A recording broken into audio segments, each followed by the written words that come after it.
There he is. Got him. What's up, Clayton kids?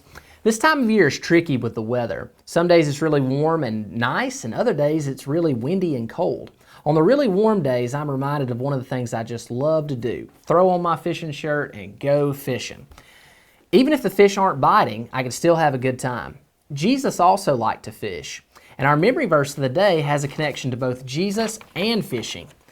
Twice in the book of Matthew, when people were asking for a sign, Jesus said, "But the only sign I will give them is the sign of the prophet Jonah."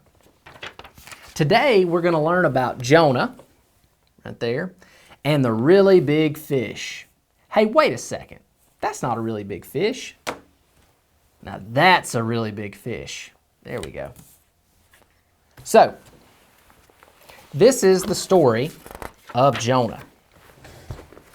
The Lord said to Jonah, "Go to the great city of Nineveh. Tell the people there that I have heard of their wickedness. If they do not change their ways, Nineveh will be destroyed." But Jonah rose up and fled to Joppa. There he found a ship bound for another city. He paid his fare and went on board. The Lord caused a great storm to come up. The sailors were afraid. Each man called on his own God to save him.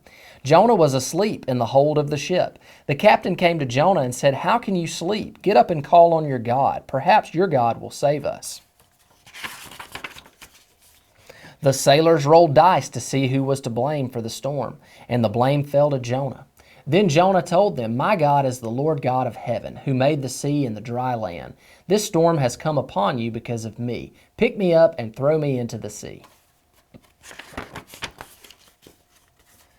The sailors did not want Jonah to drown because of them, but the storm grew worse. The men begged Jonah's God for mercy. Then they threw Jonah into the sea. The sea grew calm, and the sailors prayed to Jonah's God. The Lord God sent a huge fish to swallow Jonah. Jonah was inside the fish for 3 days and 3 nights. Then Jonah prayed to the Lord. "I called out to the Lord, and he answered me. You bring me up from the depths, O Lord. I will do what I have promised." Then the Lord commanded the great fish to cough up Jonah onto dry land. The word of the Lord came to Jonah a second time, saying, "Go to the great city of Nineveh and say what I shall tell you." So Jonah went to Nineveh. Now Nineveh was a very large city, so large that it took 3 days to walk through it. Jonah walked a part of 1 day through Nineveh, crying, "In 40 days Nineveh will be destroyed." When they heard Jonah's words, the people believed in the Lord God. When Jonah's words reached the king of Nineveh, he put off his royal robes and put on some rough clothes. He ordered all the people of the city to stop their wicked ways and pray to the Lord God.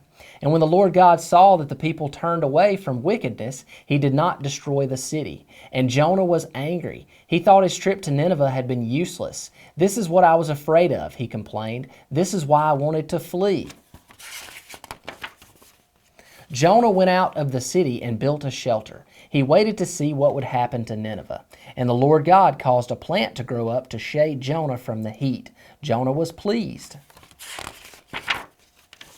But at dawn the next day, God sent a worm to kill the plant. Then God sent a scorching east wind. The sun beat down on Jonah. He grew faint and begged God to let him die.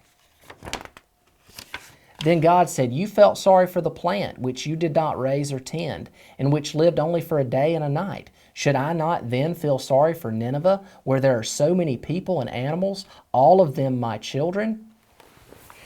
I think one of the most important points in the story is found in chapter 4, verse 2. So, if I go to my Bible here, in chapter 4, verse 2, "And he," Jonah, "prayed to the Lord and said, 'O Lord, is not this what I said when I was yet in my country? That is why I made haste to flee to Tarshish, for I knew that you are a gracious God and merciful, slow to anger and abounding in steadfast love and relenting from disaster.'" When I was growing up, I always heard that Jonah was afraid to go to Assyria because they were so mean and cruel, and they were. They were very warlike, and they were not very nice to people that they would conquer. And there's a good chance that some of Jonah's family would have been oppressed or maybe even killed by the Assyrians. Their population was huge. The city was surrounded by a great big moat, probably had crocodiles in it. It had a bunch of temples to their foreign gods, and it was about 500 miles northeast of Israel. But chapter 4, verse 2 really tells us why Jonah didn't want to go to Assyria. Jonah knew that God would spare the people of Nineveh if they repented, and he didn't want to see that happen. He hated them. God's salvation is for everyone that repents, and He calls us to love everyone, including those fish that aren't biting. I'm Mr. Jamey, and this has been another edition of Clayton Kids.